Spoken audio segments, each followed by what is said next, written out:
سلام دوستان عزیز کلاس هفتم.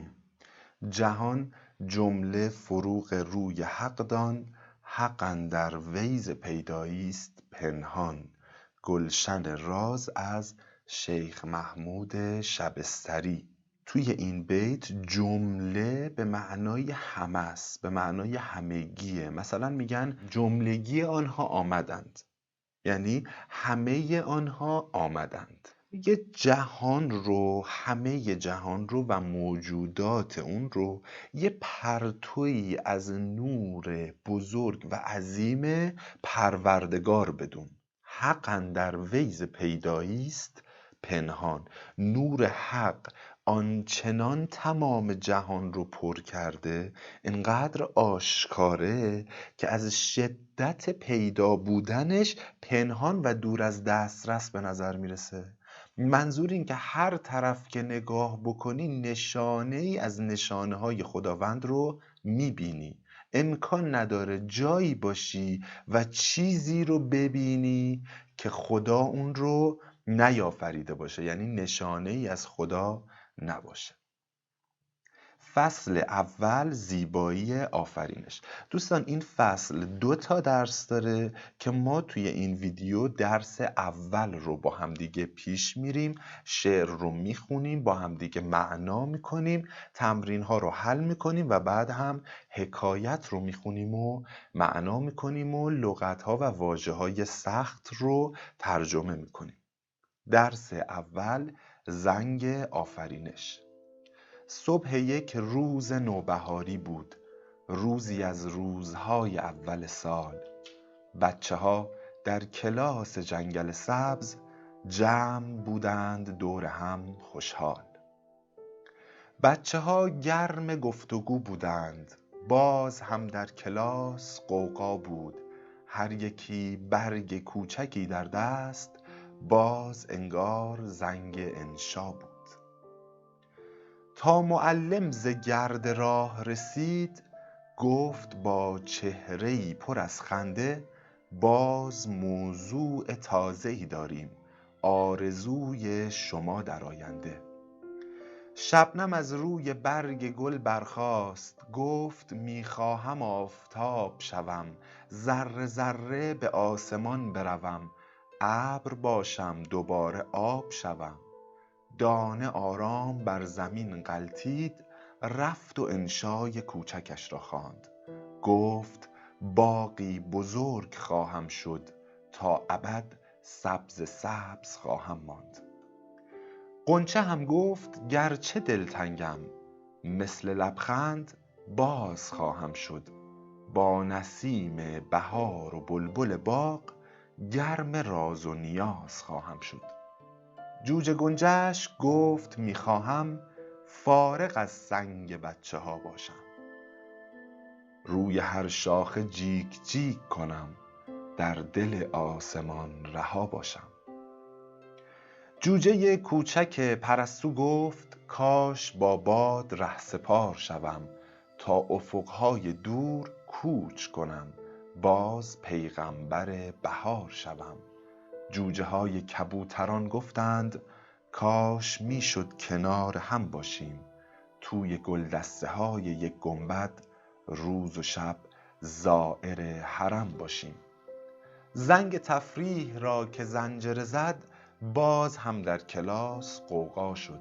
هر یک از بچه ها به سویی رفت و معلم دوباره تنها شد.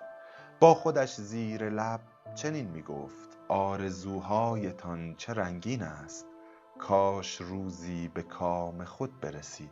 بچه ها آرزوی من این است. قیصر امینپور. با همدیگه هر بیت رو دوباره میخونیم و معنا میکنیم و واژه های سختش رو ترجمه میکنیم. صبح یک روز نوبهاری بود، روزی از روزهای اول سال. صبح یک روز اول بهار بود، یه روزی از سال تحصیلی جدید. بچه ها در کلاس جنگل سبز جمع بودند دور هم خوشحال. بچه های جنگل سبز توی کلاس دور همدیگه خوشحال جمع شده بودند.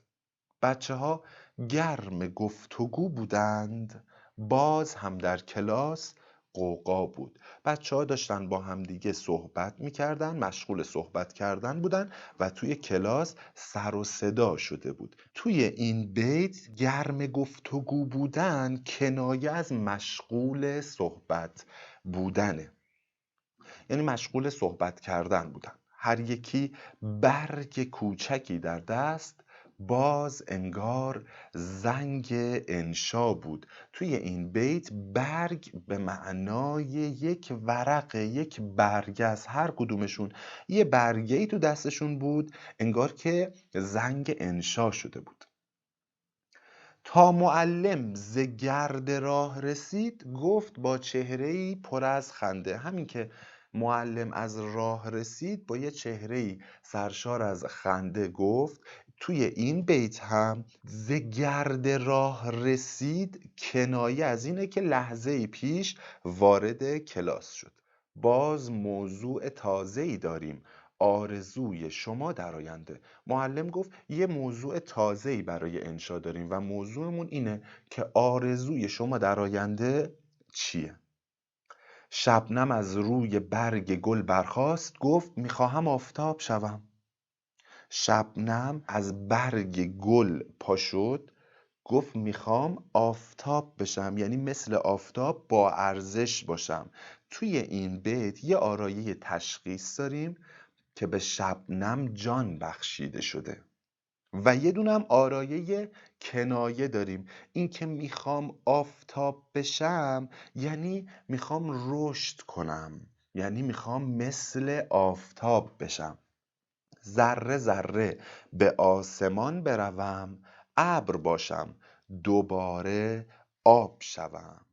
یعنی میخوام آروم آروم برم به آسمان، بخار بشم، یه ابر بشم و دوباره ببارم. توی اینجا آسمان، ابر و آفتاب مراعات نظیر بینشونه. دانه آرام بر زمین غلتید، رفت و انشای کوچکش را خواند. دانه آروم روی زمین حرکت کرد و رفت و انشای کوچیکش رو خوندش. توی این بیت هم آرایه تشخیص به کار رفته، انشا خوندن دانه یعنی جان بخشی به دانه. گفت باغی بزرگ خواهم شد، تا ابد سبز سبز خواهم ماند، یعنی رشد میکنم، یه باغ خیلی بزرگ میشم و تا ابد همینجوری سبز خواهم ماند. غنچه هم گفت گرچه دلتنگم، مثل لبخند باز خواهم شد. اینجا یه آرایه تشبیه داره که شکفتن غنچه به لبخند تشبیه شده. یه آرایه کنایه داره، دلتنگ بودن، گرچه دلتنگم یعنی غمگینم، درسته که الان غمگینم. و آرایه تشخیصش هم اینه که غنچه داره صحبت میکنه، حرف میزنه. غنچه گفت درسته که الان غمگینم اما مثل لبخند باز خواهم شد. با نسیم بهار و بلبل باغ، گرم راز و نیاز خواهم شد. اینجا بین بهار و بلبل و باغ مراعات نظیره. میگه با نسیم بهاری، با بلبل داخل باغ شروع میکنم به گفتگو کردن و صحبت کردن و درد دل کردن. جوجه گنجش گفت میخواهم فارغ از سنگ بچه ها باشم. جوجه گنجیش گفتش که میخوام بچه ها دیگه به هم سنگ نزنن. اینجا هم دوباره آرایه تشخیص جان بخشی به جوجه و صحبت کردنش. روی هر شاخه جیک جیک کنم، در دل آسمان رها باشم. میخوام روی هر شاخه‌ای به آزادی جیک جیک کنم و تو دل آسمان آزاد باشم. جوجه کوچک پرستو گفت کاش با باد رهسپار شوم. جوجه کوچیک پرستو گفتش که کاش بتونم با باد همسفر بشم، یعنی کوچ کنم. اینجا هم آرایه تشخیص رو میبینیم چون جوجه کوچیک پرستو صحبت کرده و انشاشو خونده. تا افقهای دور کوچ کنم، باز پیغمبر بهار شوم. یعنی تا مرزهای خیلی دوردست کوچ بکنم و پیام آور فصل بهار باشم. جوجه های کبوتران گفتند کاش میشد کنار هم باشیم. باز هم اینجا آرایه تشخیص رو داریم میبینیم، چون جوجه های کبوترها حرف زدن. توی گلدسته های یک گنبد روز و شب زائر حرم باشیم. اینجا یه آرایه تضاد به کار رفته بین روز و شب، چون اینها با هم دیگه تضاد دارن دیگه، و بین گلدسته، گنبد، زائر، حرم، بین اینها هم مراعات نظیره. زنگ تفریح را که زنجره زد، باز هم در کلاس غوغا شد. وقتی زنجره یه حشره کوچیکیه، وقتی زنجره زنگ تفریح رو زد توی کلاس دوباره غوغا برپا شد، یعنی سر و صدا کردن بچه ها. هر یک از بچه ها به سوی رفت و معلم دوباره تنها شد. هر کدومشون رفتن به یه سمتی و معلم تنها موند. وقتی معلم تنها موند، حالا همه بچه ها آرزوهاشون رو گفته بودن. حالا معلم با خودش زیر لب چنین میگفت: آرزوهایتان چه رنگین است. میگفت آرزوهاتون چقدر قشنگه، چقدر رنگینه. کاش روزی به کام دل برسید. بچه ها، آرزوی من این است. آرزوی من اینه که هر کدومتون به آرزوی خودتون و به کام دلتون برسید. خود ارزیابی: چه کسانی در کلاس جنگل سبز آرزوهای خودشون رو مطرح کردن؟ اول شبنم، بعد دانه، بعد قنچه، بعد جوجه گنجشک، بعد جوجه کوچک پرستو، بعد جوجه های کبوتران و آخر هم معلم. منظور شبنم از جمله میخواهم آفتاب شوم چیست؟ یعنی میخوام با گرمای خورشید بخار بشم، برم توی آسمان تبدیل به ابر بشم، دوباره ببارم. منظورش اینه که با خورشید یکی بشم، کنایه از رشد کردنه. سوال سوم: اگر شما در جنگل سبز بودید چه آرزویی میکردید؟ این رو دیگه خودتون بچه ها جواب بدین. مثلا اگر من توی جنگل سبز بودم آرزو میکردم که جنگل همیشه سبز بمونه، حیوانات رو نکشن، بهش ظلم نکنن. و سوال چهارم هم که خودتون اصلا باید بنویسید سوالو و بعد بهش جواب بدین. مثال این که معلم بعد از اینکه بچه ها آرزوهاشون رو گفتن خودش زیر لب چی گفت. صفحه 15 تصویر داشتیم، صفحه 16 دانش زبانی. نکته: به بیت‌های زیر توجه کنید. زنگ تفریح را که زنجره زد، باز هم در کلاس غوغا شد. هر یک از بچه ها به سوی رفت و معلم دوباره تنها شد. بیت‌های بالا از بخش‌هایی تشکیل شده است مانند هر یک از بچه ها به سوی رفت. هر یک از این بخش‌ها دارای معنی کامل است. به این بخش‌ها جمله می‌گویند. هنگام سخن گفتن یا نوشتن برای انتقال پیام به شنونده یا خواننده از جمله استفاده می‌شود. تشخیص شکل صحیح حروف و درست نویسی از اهداف املاست. در هنگام نوشتن املا از بکار بردن واژه‌های هم‌آوا به جای یکدیگر پرهیز شود. منظور از واژه‌های هم‌آوا چیه؟ مثلا ببینید ما 2 تا سفر داریم. یه دونه با سینه به معنای مسافرت کردن، یه دونه با صاد به معنای ماه سفر. یا غریب 2 تا داریم، یه دونه با غینه به معنای ناآشنا، غریبه، یه دونه با قافه یعنی نزدیک. میگه حواستون باشه وقتی میخواید املا بنویسید واژه‌های هم‌آوا رو به جای همدیگه به کار نبرید. کار گروهی: درباره تعداد جمله‌های بند دوم بیت‌های 3 و 4 گفتگو بکنید. حالا ما بیت‌های 3 و 4 رو دوباره میاریم. چند تا جمله اینجا میبینیم؟ 4 تا جمله میبینیم. 1. بچه ها گرم گفتگو بودند. 2. باز هم در کلاس غوغا بود. 3. هر یکی برگ کوچکی در دست. این هم یک جمله است بچه ها. درسته که فعلش رو نمیبینیم، اینجا فعلش به قرینه معنوی حذف شده، یعنی ما متوجه میشیم هر کدومشون یه ورقه و یه برگه کوچیکی توی دستاشون بود یا در دست داشتند. باز انگار زنگ انشا بود. این هم جمله 4. برگردیم به سوال. شعر را به صورت نمایش در کلاس اجرا کنید. خب میتونید با همدیگه اجرا بکنید. فعالیت‌های نوشتاری: واژه صحیح را با توجه به معنی جمله در جای خالی قرار دهید. این همون نکته‌ایه که گفتش توی اون کادر نارنجی، واژه‌های هم‌آوا رو به جای همدیگه دقت کنید که به کار نبرید. تو گزینه الف 2 تا واژه می‌بینیم، سفر با سین و سفر با صاد. میگه مسلمانان 2 ماه محرم و صفر را گرامی می‌دارن. کدومش درسته؟ دومیه، به معنای ماه صفر. ب، هیچ کس او را نمی‌شناسد. او در اینجا غریب است. اینجا یه دونه قرینه هستش، او در اینجا غریب است، هیچ کس نمی‌شناستش، پس دومی درسته با غین. فعالیت دوم: با حروف زیر 4 کلمه بنویسید که ارزش املایی داشته باشد. م، ه، ر، ز، ت و ی. مثلا میتونید حرمت رو بنویسید یا حرم یا تمیز یا حیرت رو. حکایت: اندرز پدر.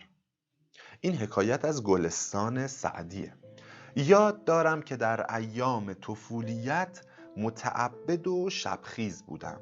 شبی در خدمت پدر رحمت الله علیه نشسته بودم و همه شب دیده بر هم نبسته و مصحف عزیز بر کنار گرفته و طایفه‌ای گرد ما خفته. پدر را گفتم از اینان یکی سر بر نمی دارد که دوگانه‌ای بگذارد. چنان خواب غفلت بردند که گویی نخفتند که مرده اند. گفت جان پدر، تو نیز اگر بخفتی به از آن که در پوستین خلق افتی. طفولیت به معنای خردسالی و کودکی. متعبد یعنی عبادت کننده، یعنی شکرگزار. شبخیز هم منظورش شب زنده داره، کسی که شبها برای عبادت از خواب بیدار میشه. میگه یادم هستش که وقتی بچه بودم متعبد و شبخیز بودم، یعنی عبادت میکردم، شکرگزار بودم و شب زنده دار بودم. شبی در خدمت پدر رحمت الله علیه، یعنی رحمت خدا بر او باد، نشسته بودم و همه شب دیده بر هم نبسته. دیده منظور چشمه، یعنی چشمهام رو به هم دیگه نبسته بودم و مصحف عزیز. مصحف به معنای کتابه، اینجا مصحف عزیز یعنی کتاب آسمانی، منظورش قرآنه، بر کنار گرفته و طایفه‌ای گرد ما خفته و یه جمعیتی کنار ما خوابیده بودن. پدر را گفتم، یعنی به پدر گفتم از اینان یکی سر بر نمی دارد که دوگانه ای بگذارد. منظور از دوگانه نماز صبحه. سر بر نمی دارد یعنی بیدار نمی شود. میگه به بابام گفتم که از اینها یه نفر بیدار نمیشه که 2 رکعت نماز بخونه. دقت کنید اینجا بگذارد رو با ز ری نوشته. اینجا یه نکته‌ای میگم خارج از کتاب. گذاشتن، وقتی ما یک چیزی رو یک جایی بذاریم، مثلا مداد رو میذاریم روی میزمون، یا خودکار رو مثلا میذاریم روی کتاب، یا کتاب رو میذاریم کنار صندلی، اینجور جاها با دالزال نوشته میشه. اما اگر به معنای به جا آوردن باشه، مثلا نماز رو ما به جا میاریم، اونجا دیگه نمی نویسیم نمازگزار با دالزال، می نویسیم نمازگزار با ز ری. چنان خواب غفلت برده اند که گویی نخفتند که مرده اند. یه جوری تو خواب غفلت غرق شدن، نه انگار که خوابیدن، گویی مردن. گفت، یعنی پدرم گفت جان پدر، تو نیز اگر بخفتی به از آن که در پوستین خلق افتی. به یعنی بهتر. در پوستین خلق افتادن کنایه است از غیبت کردن، بدگویی کردن از دیگران، پشت سر دیگران حرف زدن یا عیب جویی کردن از آدم‌ها. پدرم بهم گفت اگر تو هم بخوابی خیلی بهتر از اینه که بخوای از بقیه عیب جویی بکنی.